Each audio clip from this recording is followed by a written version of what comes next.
Hello, Star Trek fans, and welcome to the Rebinge Deep Space Nine podcast. My name is Kim. And my name is James. And we're watching Star Trek Deep Space Nine from the beginning, one episode at a time. Welcome back to the podcast. Today we are on Season 3, Episode 4, entitled Equilibrium. This episode aired October 17th, 1994. Before we talk about this one, anything to say about the previous podcast, The House of Quark? No, it was perfect. Of course. I do, however, have a new theory about Miles and Keiko. Oh.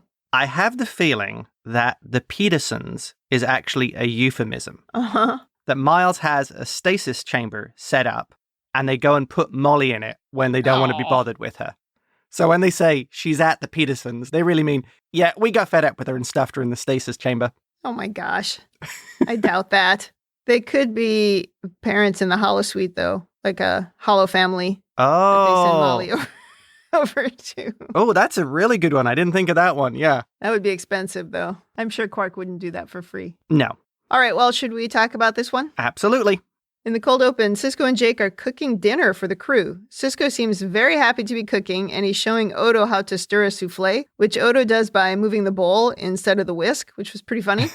He does not seem very comfortable being a chef. No. But he's very interested in the educational part of it. In this scene, we learn that Sisko learned to cook in his father's restaurant. And we also learn that Bashir doesn't like beets. So it's the first time I've ever related to Bashir. Yeah, that's something you two really have in common. Yeah. He does look very concerned about eating beets, though. He did. I can understand that concern. He did make a face. Have you noticed purple has returned with a vengeance this season? Yeah, there was a little purple in this episode, and there's a little purple in the next episode, so that is good. Jake is wearing an extremely purple outfit. Yeah. It's strange looking, but there's a lot of purple in it. All the civilian clothes are strange looking in Star Trek. I think they're really cool in the current Star Trek, like in Picard. That's maybe the best thing about Picard, the clothes. Oh, the civilian clothes. The civilian clothes, yeah.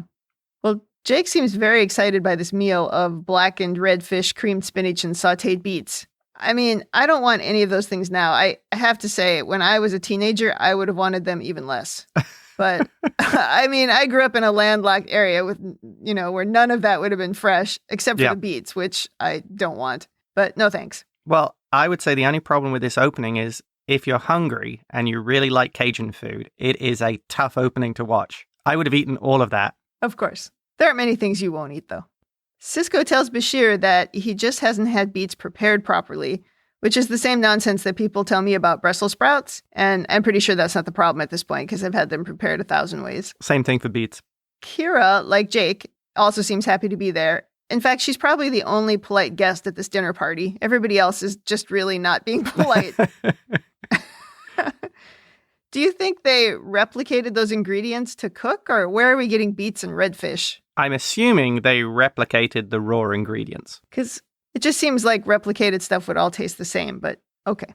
Well, anyway, Kira tells Odo that he looks cute stirring the souffle, which flummoxes him a bit. He's certainly concentrating on this task of stirring. I don't know if I'd ever describe Odo as cute, but okay, I'll go with that. Well, it was kind of cute the way he was doing it wrong, and he was moving the bowl, and he was just like really intensely concentrating on it. I mean, that was kind of cute. Yeah. Well, Dax arrives late from a long day in one of the upper pylons. She's poking around the stuff that Jake and Sisko brought back from Earth a few episodes ago, and she pulls out a small electronic keyboard. This thing looks like a toy from the 90s. It doesn't look like anything particularly musical, but anyway. She complains that none of Dax's hosts, even Jadzia, there she goes talking about herself in the third person again, had any musical abilities. How many hosts, how many lifetimes has she lived again? I've forgotten. That's true. She does like to say that. We should keep a counter of how many times she likes to say that. Yeah. Well, she starts playing a tune, and Kira says maybe somebody did have talent after all. When Bashir compliments her, she shushes him very rudely, which gets everyone's attention, and they all sort of look at each other. Yeah, that was quite surprising. Yeah, and then Bashir just kind of slinks away. She keeps trying to play the song, but she can't quite get it right. She says she doesn't actually remember the song at all, but she keeps trying. And then Jake says dinner is ready, and we cue the theme song. I thought Odo seemed the most surprised by Dax's really sharp response to Julian. I assume that's a trait of his species. They're good at noticing changes in patterns because he's like the most in tune with the way the world works. Okay, that feels like a stretch. Really? Yeah. Well, when they don't all know. turn and look, Odo's the one who, when he turns and looks, seems to be the most surprised by the whole thing. I see. I think he was just shocked out of his trance of stirring the souffle. No, I didn't notice that. So that's cool if that was really what was happening, but I did not see that. Or I think it might simply be the case that Auberginois, just to give any kind of expression, has to overcompensate. Right. We've talked about that before. Yeah. Because they can't really move their faces and have normal expressions. They have to overcompensate with like big wide eyes or open mouth, or he likes to scoff a lot. Yeah. That's a big Odo thing. So yeah, maybe it was that. Also, when they all go to eat, Jadzia continues to sit practicing playing on the keyboard, trying to get that tune. And she Right. seems really quite frustrated by it. Yeah. Well, when we come back from the commercial, Dax and Sisko are now playing chess in Sisko's office, and Dax is humming that same tune that she was trying to play. I'm really disappointed here. We didn't find out how the beats were. Yeah, I know.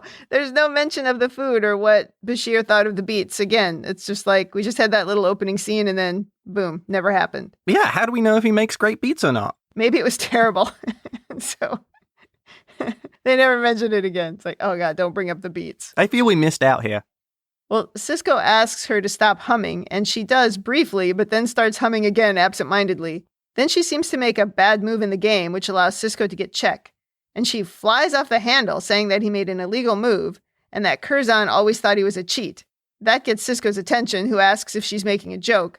But she knocks over all the pieces like a toddler and stomps out. Very out of character for Dax. And a very surprised-looking Sisko. Yeah, it's not exactly the kind of joke you would make when she says, he always thought you were a cheat. Is that a joke? I also think this shows a little more insight into Curzon, that secretly he thought he was a cheat. And he was supposed to be his friend and mentor.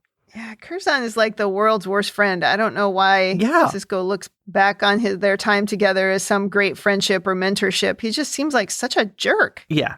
Well, next, Kira finds Dax sitting by herself in the Replimat and asks if she wants to talk about what happened. But Dax is very defensive, saying she knew Kira would take Sisko's side. She says, did he send you here to apologize for him? I'm like, wow, this is hitting 9 out of 10 on the jerky scale. Yeah, she's like, no. Well, Dax gets up to leave, and Kira grabs her arm, and Dax says, get your hands off me before I do something I'll regret. And so Kira releases her, and Dax storms out. I was wondering here if maybe she was replaced by a replicant, like a really rude replicant, because this was not like her at all. And I also think that's a really bad idea, because I would put money on Kira being able to snap Dax like a twig. I would think so, but I don't know if we'll ever see that. Let's hope not. But a good friend doesn't try to escalate when somebody is already upset. You don't try to make it worse. You're just like, okay. I think Kira just seemed genuinely surprised by the whole reaction. Oh, like, she definitely This is not what I've seen from Dax before. Yeah. But we've all dealt with angry people, and you can either make it worse or you can just go, okay. Exactly. It's a realistic sort of way you might deal with an angry friend. Yeah. You're not sure if they're just angry at the world and you unfortunately are in the way. Yeah, and she went there hoping that we could talk about it, but it was too soon. She's still mad. Still mad. Exactly. Well, anyway, next we see Dax walking through the promenade, and everything goes dark, and the people around her disappear. And she sees a cloaked figure up on the second level wearing a white mask. When she turns to flee, I mean, not really flee, I guess she turns to leave, the figure is now right behind her and wearing a different mask. She gasps, and the person removes the mask, only to reveal another mask, which is like, oh man, that's annoying. And then another masked figure behind her does the same thing, and she turns again and starts to flee, and she runs into Quark, and everything goes back to normal. And then we go to an ad break. At this point, I have to ask, has she been hitting the migraine triggers again? Has she been spending a little bit too much time looking at the orbs? It was a little like a migraine trigger, yeah, where it was confusing and hard to interpret. This is totally the orb of prophecies, or could be. Right. Well, after the ad break, we're in medical, and Bashir is scanning Jadzia, and Sisko is hovering. He has not taken her clothes yet, if you notice. True. She says she feels like an idiot and apologizes to Sisko for what she said earlier. He jokes that Curzon was the one with the temper. Another great thing about Curzon is, and he had a bad temper. Let's see. He thinks Sisko is a cheat. Curzon. He's a drunk. He's a gambler. He's charmingly abusive. He has a bad temper. Sleeps with his friends' wives. The more I learn about Curzon, is it just gets worse and worse. Yep. It's like, this guy is truly awful. Tries to break the initiates. Yeah. He's just got a list of bad things. Yeah, list of wins. Jadzia doesn't know what's wrong with her. She feels so much anger and she doesn't know why. The hallucination is a mystery and the music continues to haunt her. Sisko suggests putting the computer to work on the music.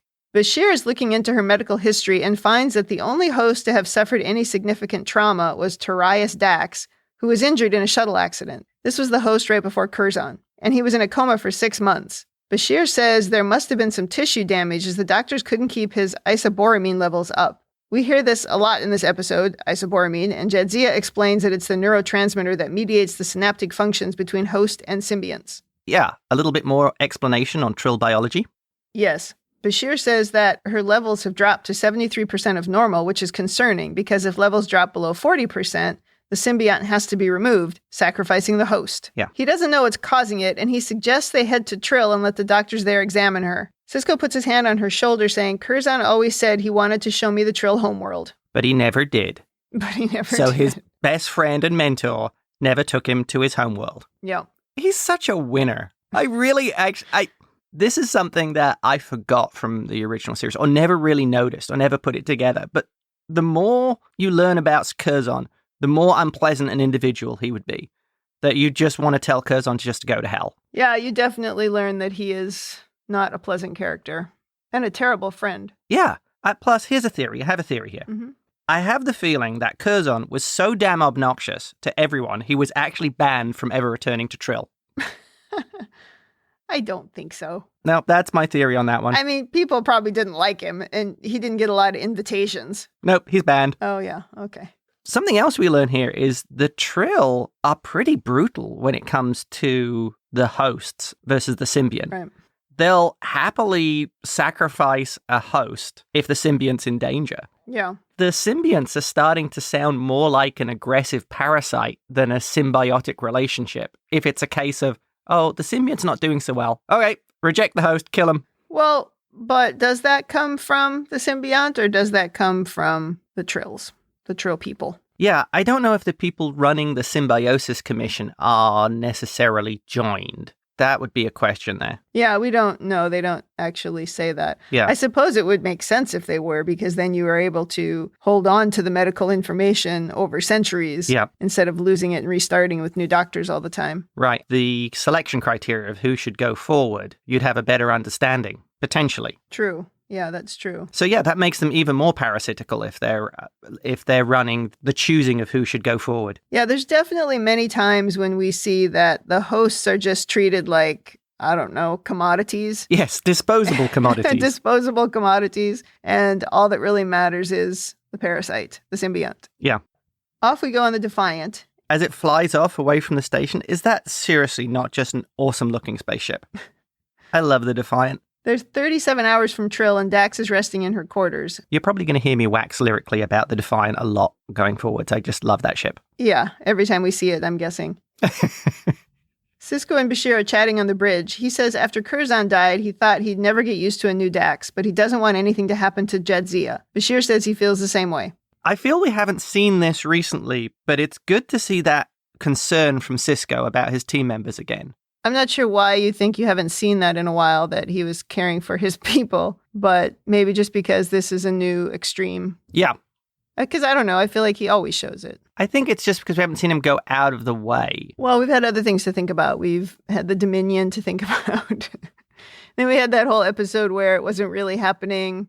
Right. Well, he showed a total lack of care for Kira in that episode. They weren't even worried about where Kira was. Yeah, exactly. That's what made it so odd. Well, in retrospect, that was really easy to see. That, to a large extent, would invalidate the whole simulation made by the founders, because Sisko didn't care about Kira or wasn't thinking about Kira in that situation, which is something I wouldn't see him doing normally. So I think the whole premise of their experiment and what they were doing was delivering poor results. Unless they were able to change the parameters of what people could actually remember. Yeah. I don't know. But yeah, I see your point. I have the feeling the founders are the kind of people who start off with an assumption and what they know as the truth, and will conduct their experiments to reinforce that. Right. Well, not surprising. They were racist, speciesist. Completely speciesist. Yeah.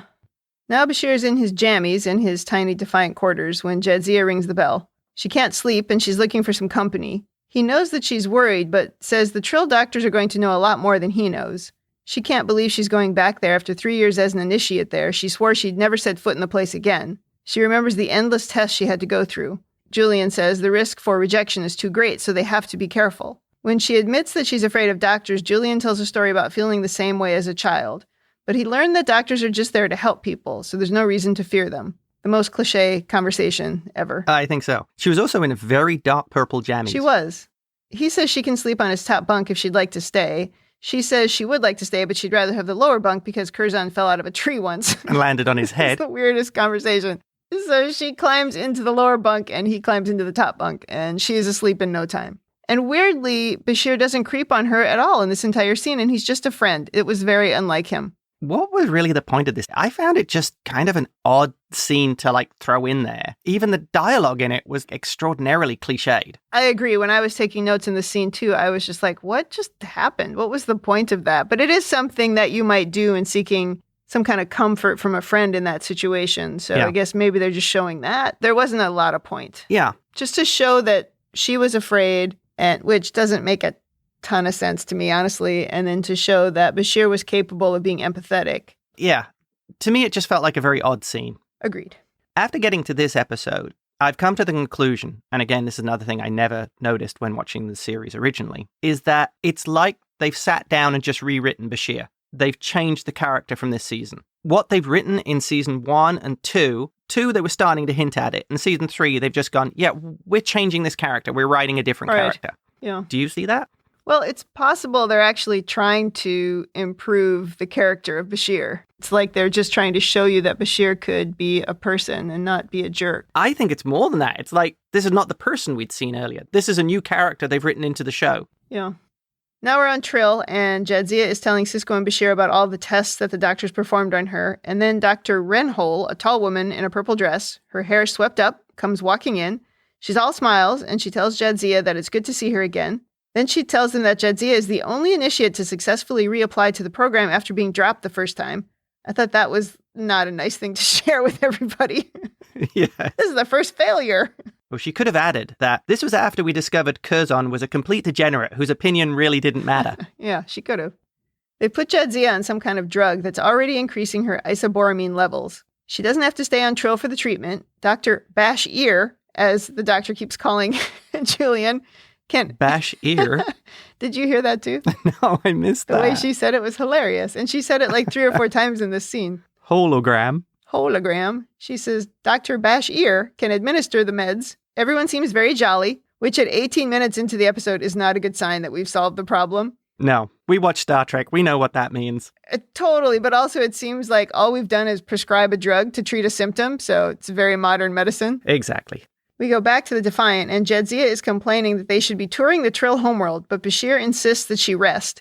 And when she leaves the bridge, she walks right back into another dark hallucination in the hallway. She again sees the person in the purple cloak and white mask. There's some more purple. She asks who he is, and a male voice says, "It's beautiful, isn't it?" And then some people in lavender outfits rush in and grab her. She fights them off and eventually comes out of the hallucination to find that she's about to punch Bashir. Uh-oh. That's starting to get serious. So it's back down to the Trill homeworld and Dr. Renhol. The doctor thinks that now her isoboramine levels are rising too quickly, so she changes the dosage.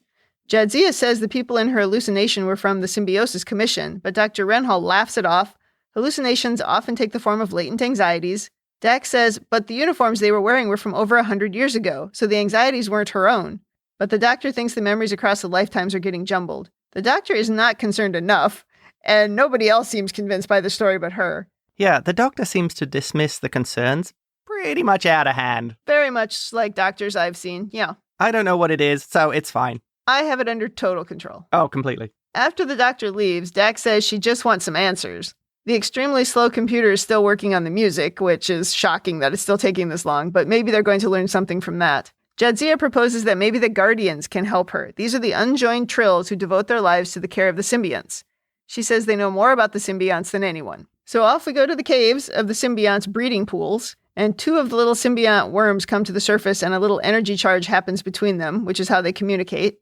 And in comes a dude in what to me appears to be the exact same lavender outfit that Jadzia saw in her hallucination. So not sure what this 100-year-old uniform theory was. I actually went back and looked, and they look exactly the same.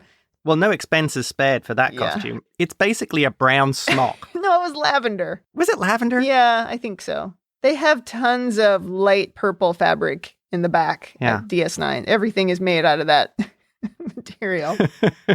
That would be a really easy cosplay. Just going to point that out. Yeah, but why would you cosplay that? Well, it's a great character. Yeah.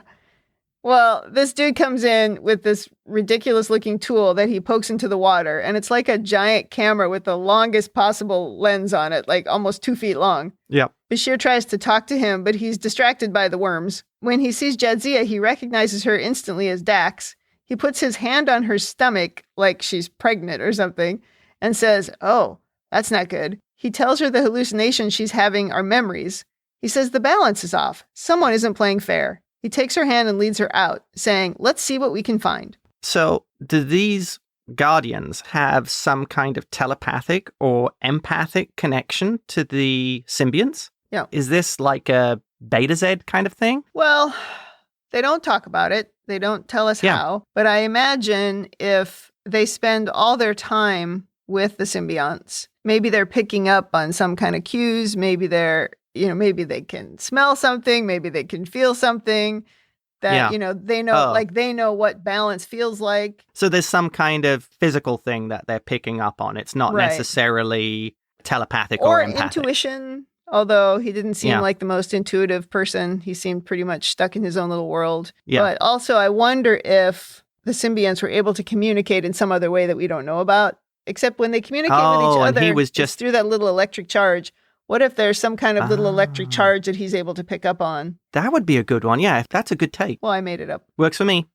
And before we leave this scene, do you notice how much on this show, how many important things happen in caves? From the circle, the founders, move along home. Basically, caves are one of the most important things. Yeah, I guess it's a cheap set to build a cave. Not need new, walls, furniture. Back on the Defiant, Jadzia comes in saying the weird dude from the cave thinks something is up with one of the hosts, but he still doesn't know which one, and told her to come back and see him again tomorrow. Well, Sisko says he has good news. They found the music that was stuck in her head. It's a piece written by a Trill named Jaran Balar 86 years ago. Jadzia does not recognize the name, so they pull up a picture of him, and then Jadzia immediately flashes to an image of a guy sitting at a desk, and the figure in the purple cloak with the mask comes up behind him and stabs him in the neck. Then he says to her, "He left me no choice." Jadzia grabs him, and when she tries to pull off the mask sort of evaporates, and we see the face of the guy who wrote the music. And then Dax has some kind of seizure and goes into neural shock. I'd be checking for migraine orbs. This is totally something the prophets would do. It is very similar to the migraine orb. Yeah. It's reminding me of the Collaborator episode. Yeah, except he was choosing to go in and have the migraines, where she is not choosing this. This is just overwhelming her. Back down on the planet, and Dr. Renhol is scanning Jadzia, saying her isoboramine levels are now down to 51%, which is very bad. She can't explain it. A drop so severe is usually associated with tissue damage. She suggests that maybe there's something going on in the wormhole that's impacting her, like maybe she's been impacted each time she travels through it. She doesn't want to rule any potential cause out. But if they can't get her levels back up within 48 hours, they'll have to remove the symbiont, killing Jadzia. She makes it clear that her primary responsibility is to save the symbiont. Disposable hosts. Yep. So Bashir and Sisko head back to the cave to talk to the weird dude there. They press him for info, but he is now inexplicably playing dumb like he has no idea what's going on. They try to convince him to come with them, but he refuses. Sisko asks if someone is strong-arming him into staying out of it. He continues to play dumb and runs away. Bashir gets kind of angry at him. Yes. But I like the way Sisko steps in there and asks him, "Did someone tell you not to pursue this?" I love how Sisko has it figured out. I mean, he's no easy mark. He knows something's going on. I love the way that character picks up on that Sisko's smart enough or has enough understanding of, okay, what's going on here? Well, it makes no sense to Bashir or probably any doctor when someone is just not willing to help someone else. That just doesn't make any sense to him. So I think that's his reaction. But Sisko is instantly suspicious. Right. So they have slightly different reactions about the same thing. But I like the way Sisko stepped in to sort of deflect Bashir, who was just going straight to angry. That's true. Well, Sisko and Bashir are baffled about what the guy's afraid of. They figure someone is trying to stop an investigation into Dax's previous hosts, so they decide they need to look into this B'Elar guy some more. Back to the Defiant, and Bashir is accessing the Trill Central database to find info on Duran B'Elar, who, by the way, looks like Chakotay's younger brother. That was my take. There isn't much in the computer about him, so he does a little digging and discovers lots of info was apparently deleted from the file. So they pull up Dax's file and find that B'Elar died on the same day as Tarius Dax. So the same day that Dax went into Curzon. Seems like an awfully big coincidence. Yes, very coincidental. Next, they check enrollment records into all Trill music academies during B'Elar's lifetime. They don't find him, but they find someone named Yolad B'Elar, and Bashir says he's sure they're related because musical abilities can run in families. This was comically flimsy evidence, but they find the old dude and they call him up. I would have gone with similar name, might be the brother. Yeah, similar name. Or related. Oh, well, they're both musical. They must be related. Yeah, okay. Yeah, exactly. Well, turns out Yolad was Duran's brother, so guess what? They were related. The old guy says his brother died 85 years ago, so he doesn't remember much, but he does know that Duran was in the Initiate program, but was dropped after the second year, and the Symbiosis Commission claimed he murdered the doctor that recommended dropping him. Then Duran was killed trying to flee the scene of the murder. Sisko says he doesn't sound convinced that that's what really happened. Yolad says he believes he killed the doctor. He had a violent temper. But 6 months before that happened, his brother had contacted him, and Duran was different somehow, more confident, even colder than usual. He said he'd been joined. He doesn't remember the name of the symbiont. Then he said he loved his brother despite all of the things that he did. Sisko thanks him and hangs up. Yeah, so it turns out his brother had a violent temper. Right. And Sisko is figuring it all out now as he looks at Dax's records again. According to the official records, Dax went from Tarius to Curzon. Yeah. But what if he actually went into Duran, a host who should have never been given a symbiont? Drama. Yeah, I like the way Sisko joined the dots in this one and went, what if Dax had a host before Curzon? Yeah. He put it all together pretty quickly. Back down on the planet, and Dr. Renhol is ready to pull the symbiont out of Jadzia. Sisko and Bashir come in saying, the ruse is over. They know all about Duran B'Elar. Sisko says he's not willing to watch his friend die, just so she can protect her secret. She plays dumb, but he says 86 years ago, the Symbiosis Commission mistakenly gave the symbiont to Duran B'Elar, and then they altered the records and tried to erase all knowledge of Duran from Dax's memory. And now the memory block is deteriorating, and the Duran host is emerging. Why would anyone create an elaborate cover-up, Dr. Renhol asks. Sisko says he wondered that too. A simple error in judgment wasn't enough to cause this. It had to be something that would shake the very foundation of your society. As he's saying this, Bashir is moving slowly around behind him, staring at the doctor, and I was so distracted by this weird stage movement that I kept missing what Sisko was saying, and I had to back it up like 4 times. Oh, funny. It was so strange. I did not notice that because I was just enjoying Sisko doing that righteous fury again. Of course, 'cause We've you seen it love a him. couple of times in this season already. He delivers these speeches with so much passion. Yeah. And the way he puts into the character so much certainty. Right. And of doing anything to save his friend, crewmate, or colleague. It, to me, is what makes Sisko such an appealing character. Right. Well, we haven't seen it too many times, but when we see it, it's good. Oh, yeah. The end of season 1, and again now, you see that passionate side of Sisko. Pretty much any time he talks to evil Vedic Wynn, well, now evil Kai Wynn, it comes out. Right. Avery just nails it. Yes. Love it. Well, finally, when Bashir gets to the middle of the shot, he asks how many people are suitable for joining. She tries not to answer, but he says he thinks it's 1 in 1,000, and this is why candidates are put through such rigorous testing. She agrees that's how they make sure the symbionts only go to suitable hosts. And then he asks what happens if a symbiont goes to the wrong host, and she says, well, that never happens. But if it did, rejection would set in a matter of days. So he says someone like Duran B'Elar with an unstable personality and violent tendencies should have rejected the symbiont in a matter of days, but that's not what happened. He was joined to Dax for 6 months. So Sisko asks if someone like Duran can be joined, how many others could be joined? Hundreds? Thousands? He says that's what you've been trying to cover up. He says he doesn't want to expose the secret. He just wants to save Jadzia. And if she dies, the entire planet is going to know why. Do you notice the way his approach changes here? He really softens his edge and takes this approach of compromise. I don't want to expose this. Well, your secret. I just want to save my friend. Yeah, but his threat is to basically bring down their entire society. So I don't know that he softened. I don't think he softened in his take on this, of what he was going to do. Just his tone. Just the way he was presenting it and his language. True. He gave the impression of being willing to sort of compromise, but it's not really a compromise. No, it's not. I mean, if this isn't interfering in another planet's business, I don't know what is. We're so fast and loose with the Prime Directive when it involves someone we like. That is kind of true, yeah.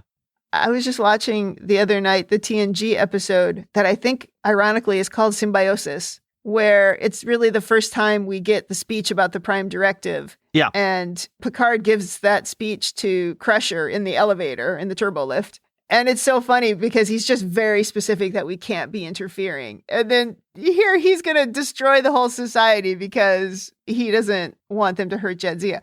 I'm not saying it's wrong. I'm just saying it's fast and loose. The Prime Directive. Well, the story called for it, therefore. Right. And we don't even talk about it. That's what's funny. Because a lot of times, certainly on TNG, we would have a whole debate about whether or not this was violating the Prime Directive. We don't even bring it up. He's just like, I'm going to take you all down, and I know you're not going to want me to do that, so let's do what we can to save Jadzia. I think that's Sisko. That's his ability to work in the real world rather than being on a Federation starship and living in the ivory towers. Yeah, that's a really good point. Well, she finally stops lying and says, if he did that, there would be chaos. There aren't enough symbionts for that many hosts. The danger to the symbionts would be so high that they'd become commodities to be purchased or prizes to be fought over. Nearly half the population is capable of being joined, and this is why the truth can't be revealed. Sisko asks if she understands his terms, but she says it's not that simple. For Jadzia to survive, we have to allow Duran's memories to be surfaced. It could be very dangerous. Her personality could be overwhelmed. Sisko says it's not up to us to make that decision. It's up to Jadzia. It's her life. The doctor sighs, having lost, and wakes Dax up. She sits up, and Bashir says, you have an important decision to make. Wow. So this is actually an episode about personal choice? I didn't see that one coming.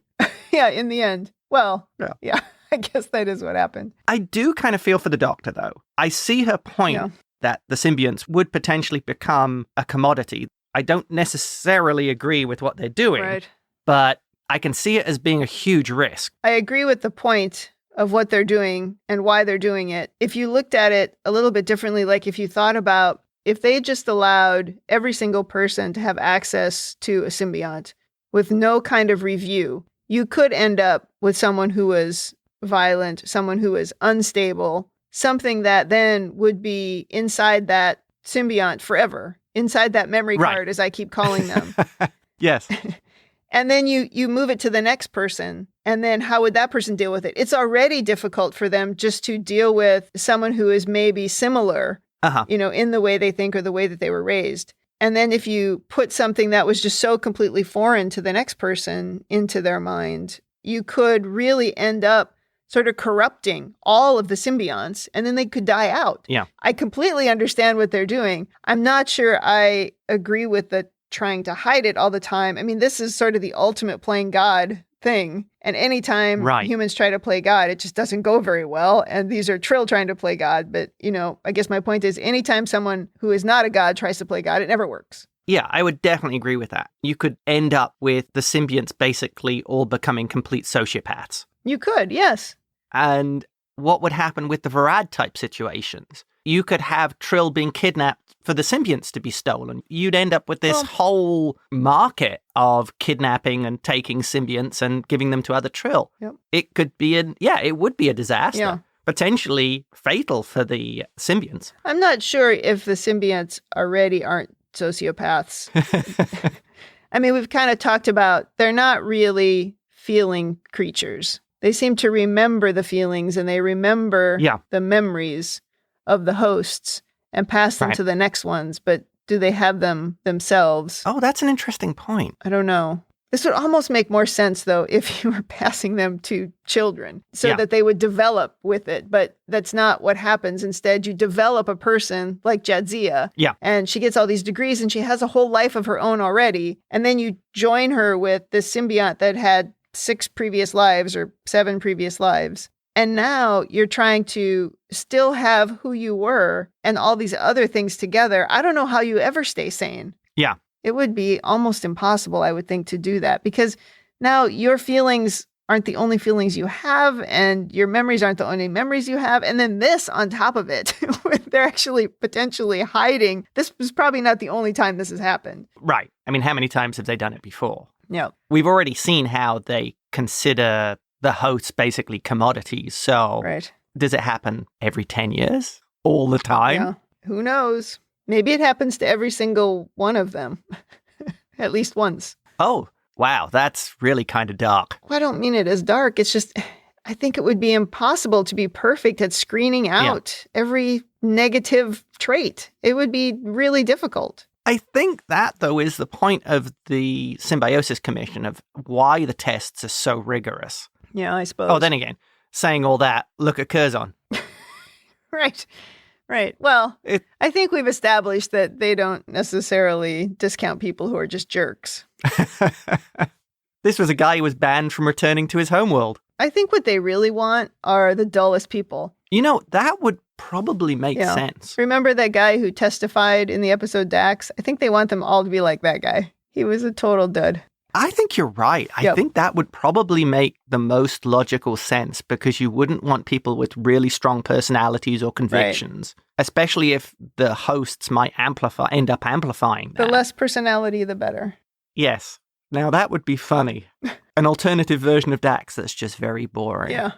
Whereas instead she's kind of quirky. And I guess quirky makes sense too, because you would, even if you kept picking dull people, you would develop these quirky behaviors and these quirky sayings over time, as long as you could stop from, I guess, losing all control of your own mind. Right. We've drifted into overanalysis and we're not quite done with the episode, but I was wondering if they would administer some kind of medications to try to control impulses in people as they went through more and more hosts. Yeah. I wonder if they had to treat the people differently to try to control their different impulses. Huh. Like having to give them medications to stabilize their mental well-being. Like mood stabilizers. Yeah. Oh, that's a good point. I've said it before and I'll say it again. This is the most interesting alien in all of Star Trek. We haven't done a great job of utilizing it.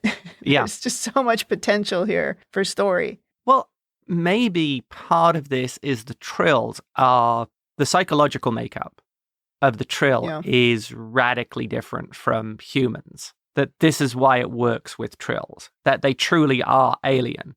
That at a fundamental level, they don't think like humans. Yeah, that's a good point. Maybe they're not quite as empathetic. Exactly. Maybe the way they think, when it comes to things like the symbiont didn't match with the host, we just dispose of the host. If you look at it from a human perspective, that's kind of horrific. Yeah. But looking at it from maybe a Trill perspective, it's that, that's just the circle of life. Yeah, that's a really good point. That we're looking at it from a human perspective, not from a Trill perspective. And I don't even necessarily mean sort of societal conditioning. I mean, they're actually wired differently. No, I gotcha. Well, we go back to the caves. And finally back to the episode. Right. And now Dax is wearing this long white robe, and she takes off the robe and reveals a long white robe underneath. That was so strange. Anyway. It's the ceremony of the robes. Yeah. Well, she's got a sleeveless white dress underneath that is also long. She slowly steps into the milky pool, and one of the floating worms zaps her with the electric charge. Then she sees Joran emerge from the milky pool, and she holds out her hand and he comes close to her, resting his head on her shoulder. As the electric charge kind of zaps all around them, he disappears and I guess becomes a part of her, as she now remembers him. I liked when the symbiont zapped her with the electrical pulse, the way he came out of the water and says to her, "You know who I am?" And she says, "Yeah, you're a part of me." And she puts out her hand. I thought it was really touching. Yeah. And the closing where she holds him and Joran disappears, I found that enormously impactful. I thought it was a fascinating scene of how she's absorbing those memories into her personality. And she's embracing a past that they didn't want her to know, but she had to deal with it. Well, he was forcibly held back or hidden from her. And then for her to see him and then just accept him was, it was very moving. Yeah. I feel so robbed about the Discovery Trill episode now. I didn't know any of these things. And now I feel like I need to go back and watch it with new eyes. Yes. I had no idea before we started on this journey what a kind of love letter Discovery is to Deep Space Nine.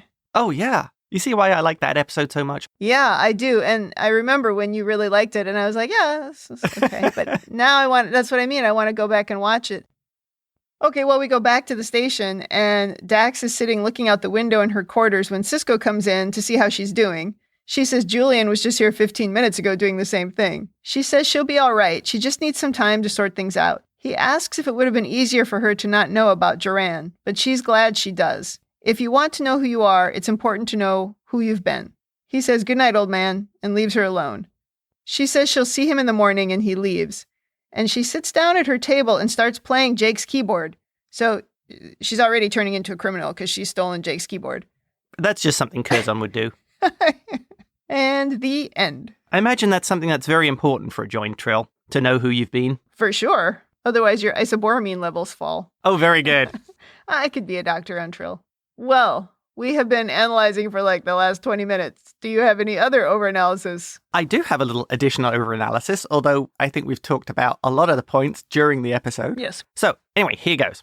I think the most interesting thing here is that the Symbiosis Commission can modify or erase the memories of the symbionts. Yeah, I agree. That was news to me. It's like, how are you doing that? How are you picking and choosing which memories you can erase? Maybe that's with the help of the other symbionts. So is there some sort of communication between the symbionts in the pools and joined Trills? That's a really good point that we don't touch on. Yeah. Were they actually in on this? Are they trying to protect themselves in the same way? Yes.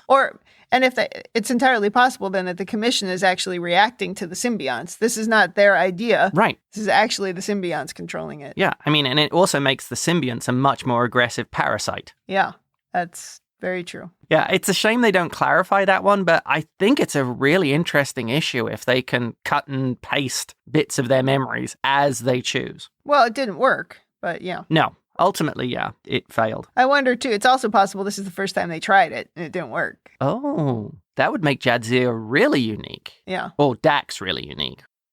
Okay, on to the next one. Mm-hmm.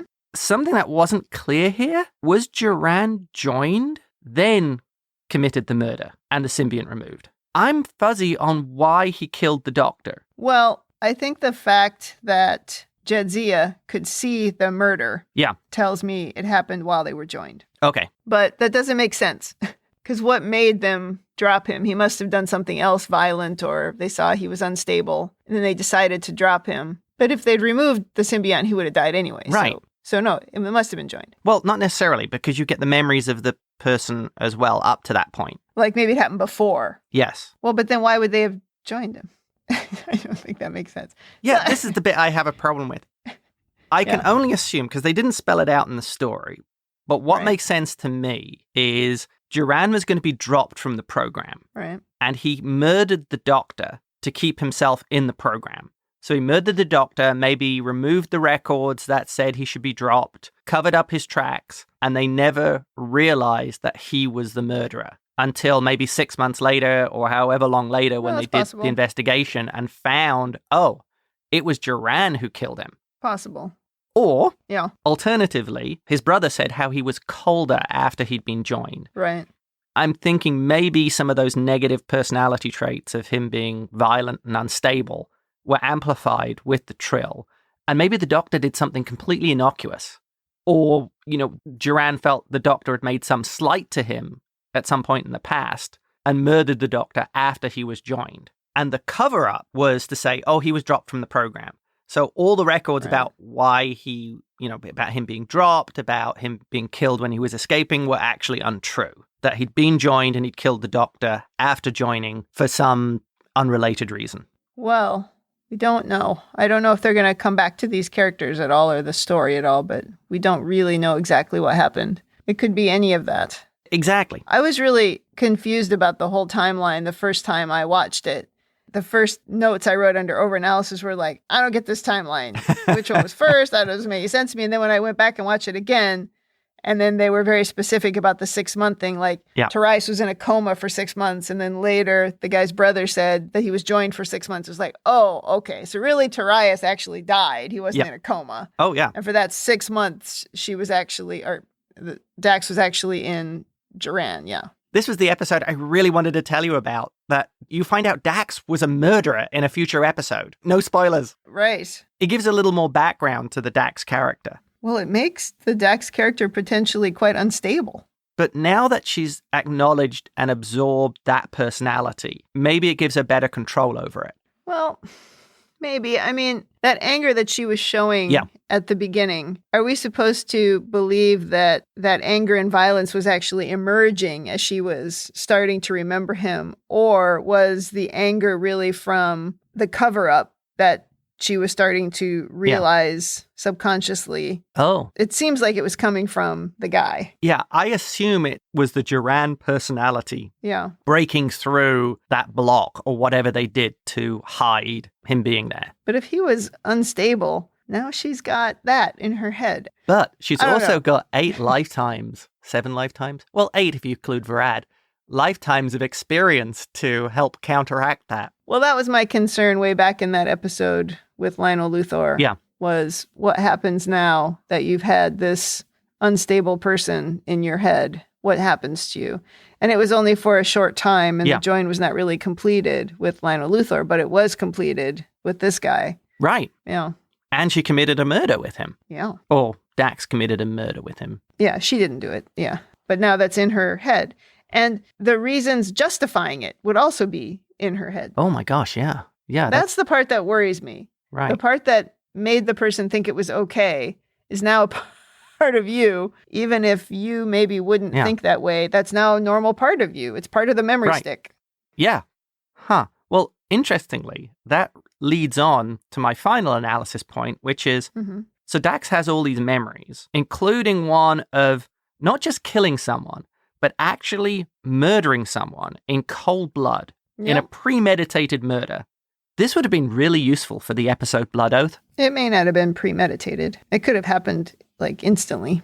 Well, he took a knife, went to the guy's office, knew when he would be there, maybe be alone. I'm going with premeditated. Oh, okay. But seriously, don't you think that would have been useful in Blood Oath? Yeah, when she needed to be able to kill the albino. Yeah, exactly. Well, but her friend needed to be able to do it too. Then she really would have been saving the killing blow. And in that episode, Kira talked about how killing someone changes you. Well, now she has. Oh. Even without having done it herself. It's still in her memory now. Right. And not just killing someone like Kira. Kira still has the justification of, I was fighting a war. Yeah, there's no justification on this.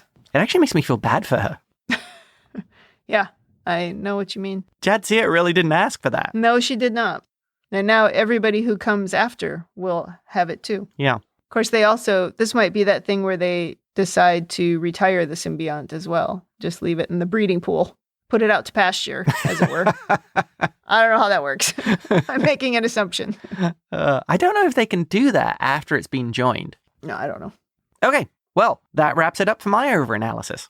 I think my only thing is, when do we know she's okay? In what way? Couldn't this anger come out any time, or this person's personality? Yeah. I think that's the purpose of making sure that the candidate who becomes the host to the symbiont has a strong enough personality to be able to set his or her own path and not be dominated by one of the previous personalities or previous memories. You know what? They very likely have blown up this whole thing anyway, because the next person will know about this too. Yeah, but the next person may also have the same understanding of why they're doing it, or the same sympathies towards keeping the Trills to a limited number of people. Yeah, but the more your secret gets out, the more likely it is to go wide. Yeah, someone's going to put it on Twitter. Oh, yeah. Trill Twitter. Triller. Trillter. Well, that was my only other note. I mean, I had other things, but we talked about all of them. So let's go to women in the future. Okay. I quite like the doctor. She was a really strong presence. I'm not saying she was a great doctor, but I like the character. I thought she was really good, and certainly the actress was very good.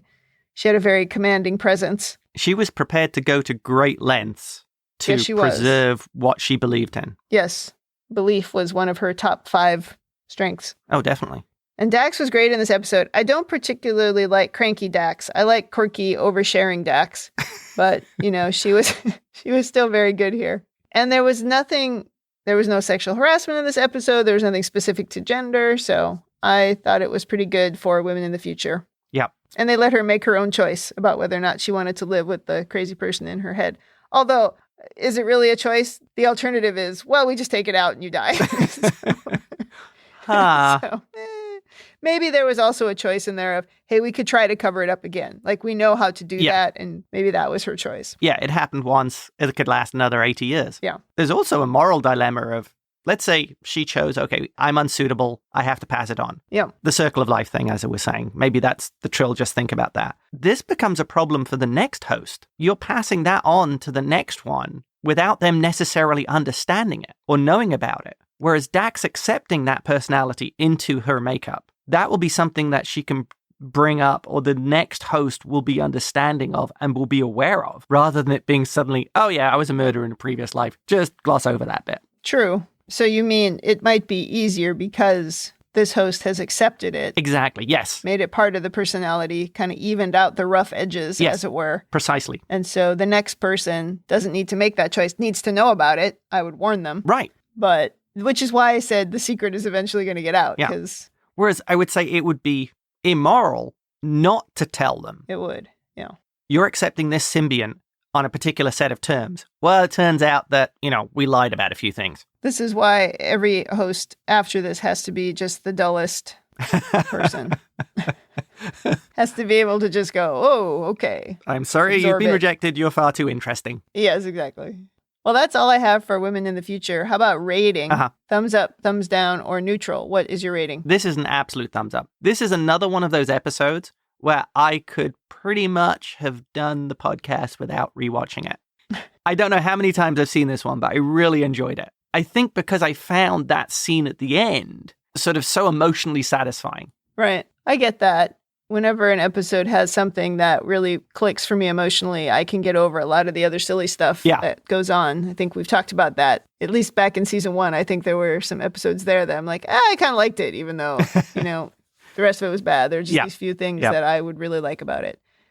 Yeah, I give it a thumbs up too. I don't give it as quite an enthusiastic thumbs up as you do. I think it's maybe a little close to neutral for me because there was so much good stuff that did happen, but I did feel like some of the stuff just could have been a little better. Like there was that quirky scene with Bashir and Dax that I don't understand, and there was an opportunity to do more with that. Yeah. Now, I don't mean between those two, but there was an opportunity to do more in the story. They could have done something else with that scene. But no, I absolutely give it a thumbs up. And especially with this tie-in to Discovery, this really brings a lot to the overall story for me. So yeah, very good. Agreed. We're at episode 4 here in season 3, and we're definitely at a higher standard than we were in 1 and 2. Yeah. So that's really good to see, and I'm happy that seems to be the trend. I've brought it up with you. This is why I say there's a tonal change in the show at this point. Good. I like it. I mentioned this earlier. I do find it funny how it's like they have rewritten the Bashir character. Bashir? Yeah. Did you notice that? Yes, I did notice Dr. Bashir. Well, and I think what I said last week when we talked about this, it needs to be more than 1 episode, and now it's 2. So let's see if the trend holds. He's much more likable this way. He's also just much more like a normal person this way. So I do appreciate that. Also agreed. Well, that is it for season 3, episode 4. Come back next week for episode 5. In the meantime, if you'd like to tell us your own overanalysis of this or any episode, or if you just want to say something nice, please email us at rebingeit@gmail.com or tweet us at rebingeit. Also, check us out on talkthroughmedia.com. You can leave feedback for us there on individual episodes, and you can also listen to the other awesome podcasts on our network. Thanks for joining us on the Rebinge Deep Space Nine podcast. That's it for me. And that's it from me.